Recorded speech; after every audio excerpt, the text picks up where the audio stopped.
ډیره مننه سرکوټوال صاحب، سلامونه تاته او ټولو لیدونکو ته. دا بند چې د مخکې د توري بند په نامه و، خو بیا څو میاشتې کېږي چې د اسلامي امارت د مسؤلینو لخوا څخه د عمري بند په نامه سره ونومول شو. د زابل ولایت د کلات ښار په 4 کیلومتري کې واقع ده او دغه بند چارې تقریبا په 1499 کال کې شروع شوې وې، خو بیا د حالاتو د تغییر له کبله څه وخت چارې ولاړې وې چې خوشبختانه په 1403 کال کې دغه بند جوړ شو او ګټه اخیستنې ته وسپارل شو.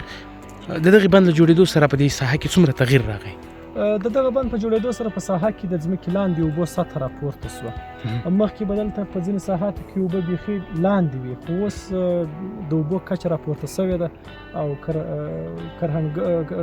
کرهڼوال او همدارنګه بزګران او بڼوال ډېر خوښ دي چې د دوی لپاره د اوبو دغسې زیرمه برابره شوه چې هغه د ځمکې لاندې اوبو سطحه راپورته کړي. او بله خبره دا ده چې دغه بند تقریبا د 800 هکټاره ځمکې د خړوبولو وړتیا لري. د هغه ترڅنګ د ژمي په موسم کې د 100 کیلو واټه برق تولید ظرفیت هم لري.